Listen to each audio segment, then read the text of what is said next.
Vamos lá. Vou mostrar aqui para vocês agora o que seria. Olha só que simples. Eu tenho aqui uma super estrutura, super complexa de desenhar. Ela mesma, para quem não reconheceu, o coração. Então vamos lá, presta atenção. Não vamos prender aqui no tronco aórtico, o tronco aórtico, o tronco braquicefálico, não é isso. Não preciso dessa informação agora. Mas eu sei o quê? A carótida, que é a carótida comum aqui, ela vai subindo, ascendendo no pescoço, e a carótida comum, ela bifurca ali um pouco abaixo do ângulo da mandíbula, um pouco abaixo do ângulo da mandíbula. É a bifurca em carótida externa e continua como carótida interna. Perfeito? Carótida interna. A carótida externa, ela que emite ramos. Emite pequenos ramos, deixa eu colocar aqui. Emite pequenos ramos para vascularizar principalmente a face, mandíbula, boca, um pouquinho da tireoide, um raminho, e a carótida interna não emite ramos aqui nesse segmento cervical, esse segmento intra aqui, quando a parte da face, ela lá dentro do crânio começa a emitir ramos. Então, quando eu vou subindo aqui com a artéria carótida interna, ou seja, ACI, artéria carótida interna, quando eu chego nesse segmento aqui, entro, furadura mata e vou entrar para vascularizar meu cérebro, vou fazer esse corte aqui, ó. Fiz esse corte. Vou continuar aqui. Tá subindo quem aqui? ACI. Estou subindo a artéria carótida interna aqui. Vocês vão entender o poder dessa informação já já. Subir a artéria carótida interna aqui. A artéria carótida interna, ela vai basicamente se bifurcar, vai seguir o grande fluxo dela como artéria cerebral média e esse pequeno fluxo dela como artéria cerebral anterior.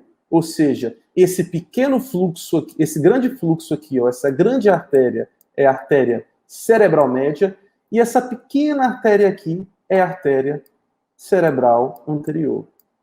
ACM, ACA. Onde que eu quero chegar? Olha atenção no valor dessa informação para a gente voltar para o nosso resumo. Se eu sou a carótida interna e começo a subir o sangue, o grande volume de fluxo, de pressão sanguínea, vai para onde?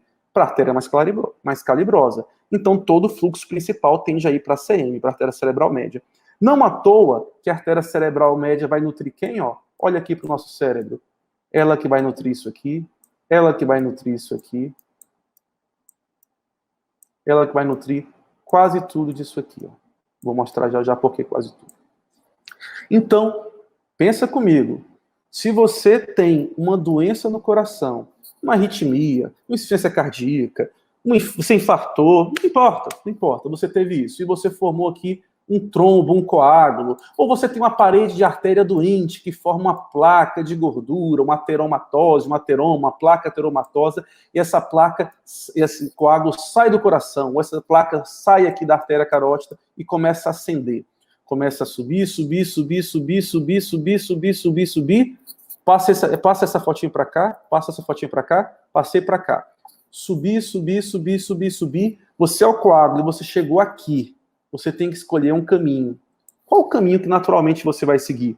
O caminho do fluxo ou o caminho contra a corrente? É natural que você, sendo um coágulo, vai seguir o caminho da artéria cerebral média.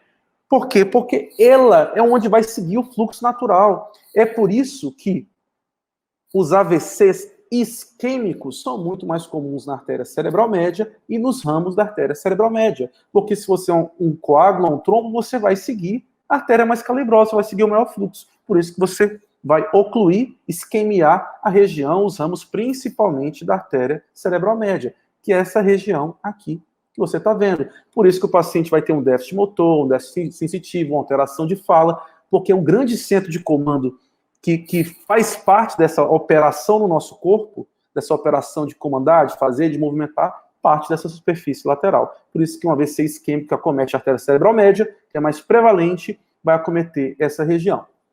E isso aqui que a gente está fazendo, ó, é o que compõe a circulação anterior. Vou voltar no nosso resumo agora e escrever isso que a gente acabou de falar. Então, quem é a circulação anterior? A circulação anterior é formada pelo sistema carotídeo. Na bifurcação da carótida interna, estou fazendo esse resumo agora com vocês, uma maneira simples de estudar e que você vai gravar melhor. Na bifurcação da ACI, artéria carótida interna, temos a ACM, que é a artéria cerebral média mais calibrosa, e permitindo a passagem com mais facilidade, ou do jeito que você quiser, com mais facilidade, dos êmbolos, que é aquilo que se solta e vai subindo em direção à carótida interna, dos êmbolos, coágulo, placa de gordura, não importa, certo? A circulação anterior é formada pelo sistema carotídeo. Na bifurcação da carótida interna, a artéria cerebral média é bem mais calibrosa. Então vamos lá, vamos voltar para o meu desenho. Nesse desenho aqui, também aqui do coração, deixa eu só apagar esse aqui assim para ficar mais fácil. Também aqui do coração vai sair a artéria vertebral de um lado, a artéria vertebral do outro. Quando eu falo do coração, é só para entender, tá? Que na verdade vai ser do tronco aórtico, né? Que é o grande ramo, mas é só para poder entender o esquema. Sai a artéria vertebral de um lado, a artéria vertebral do outro, e as artérias vertebrais, direita e esquerda, vão se encontrar e formar uma grande artéria. Uma artéria principal que é chamada de artéria basilar. E essa artéria basilar passa bem à frente, ó, bem à frente do tronco cerebral. Bem à frente do tronco cerebral. E assim como a carótida, ela também vai entrar, penetrar, para nutrir o cérebro, formando a basilar, como a gente já falou. E olha só, eu não te contei que nessa circulação anterior que vai nutrir toda essa parte aqui acima? Essa circulação vértebro, ou seja, vertebrais e basilar, que vai nutrir toda essa parte aqui da fossa posterior. Estou te contando o quê? Que a circulação posterior, ou circulação vértebro-basilar, vai nutrir a fossa posterior, vai nutrir o tronco e o cerebelo. Para dizer que não vai nutrir só isso aqui, ela nutre também um pouquinho aqui, por estar no limite, ela acaba nutrindo também um pouquinho aqui do occipito temporal. Mas o grande volume de fluxo, quem nutre, quem alimenta, é aqui, ó. É aqui, a cerebral média. E a cerebral, a circulação posterior, ou seja, o sistema vértebro-basilar, vai nutrir aqui a fossa posterior, que é tronco e cerebelo. Vamos lá, vou escrever agora o que a gente acabou de escrever. Formando o nosso resumo, estudando juntos. Então, a circulação posterior, formada pelo sistema, que é um conjunto de artérias, vértebro, basilar.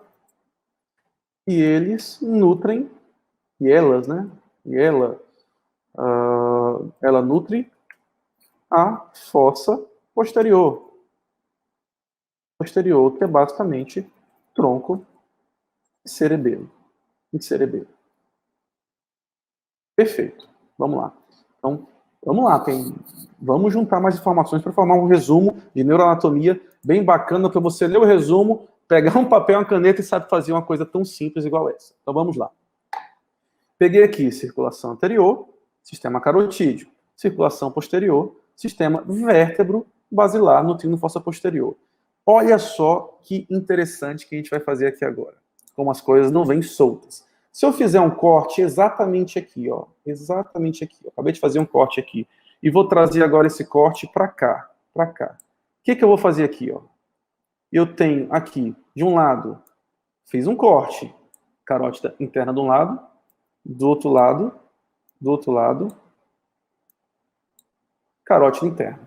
Eu tenho aqui, de um lado vem cerebral média para a lateral de um lado, para o outro lado vem cerebral média do outro lado.